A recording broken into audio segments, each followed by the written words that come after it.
heart will strike before it breaks fully apart, but an incandescent tide spills forth. This world shakes and roars. Farewell, beloved. The first meteors blaze. Thank you for all you gave, and all you were.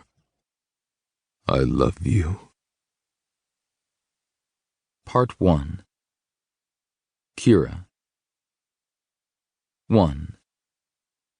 Her chance was 1 in 7.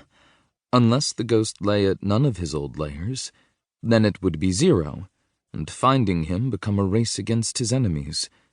Kira more than half hoped that she at least would draw blank. Beyond Earth she dealt with vastness, vacuum, sometimes violence, but she had never been quarry.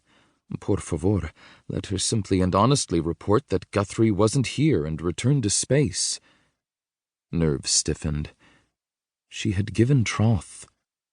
Besides, if the task did fall on her, with any luck it shouldn't prove dangerous. She'd merely be a rider on crowded public carriers. Nobody ought to suspect that she bore Fireball's lord. If somehow the hunters learned she had visited Erie, Ontario Integrate, there were ready answers to whatever questions they might ask. The first several years of her life had passed in Toronto. How natural that she spend a short ground-side leave taking a look at childhood scenes. Nor would she have to respond personally. By that time, supposing the occasion arose at all, she and Guthrie would be on the far side of the sky. It tingled in her. She, his rescuer. Maybe. Whatever happened, she'd better keep a cool head and a casual bearing. First, concentrate on traffic. Scores of little three-wheeled cycles like hers wove and muttered their way among hundreds of pedestrians.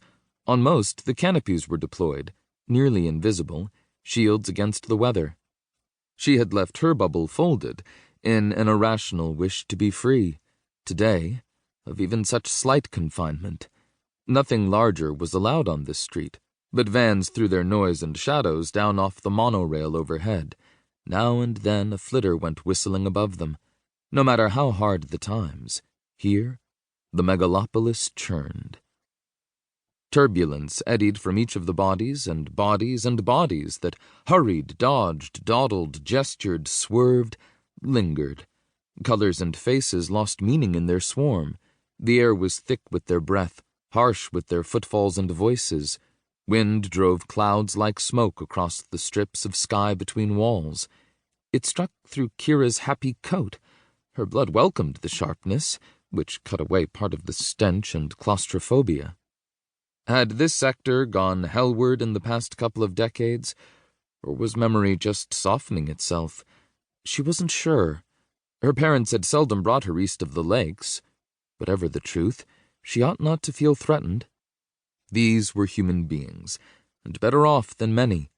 Yes, look, that dark woman in her sari, that caballero with bells on his wide-brimmed hat, that hombre whose brotherhood emblem and big scarred hands declared him a manual worker, that couple who by their green garments defiantly proclaimed themselves believers in the renewal, as their grandparents had been. What harm could they do? The menace was high world, the wielders of forefront technology, money, influence, more exactly those of the high world who in this country were the government. It sprang from a mathematical theory. Nevertheless, grimy cliffs, murky doorways, guards in shops where the windows once held more and better goods, the crowd, above all, took on a nightmarishness. Was she following an asymptote, struggling closer and closer to the blue theta, but never quite to reach it? Abruptly, she did. Gigantic though it was, the complex had been hidden from her by the surrounding masses, nor could she now see it as a whole. A kilometer away, and well aloft, vision would have swept up walls, piers, arches, roofs, towers, a soar in azures and whites, to the Greek letter crowning the central spire. Here she made out only height and a broad gate standing open. It was enough. Gladness leaped. For a moment, Kira frowned. Why these mood swings? She'd been at risk before.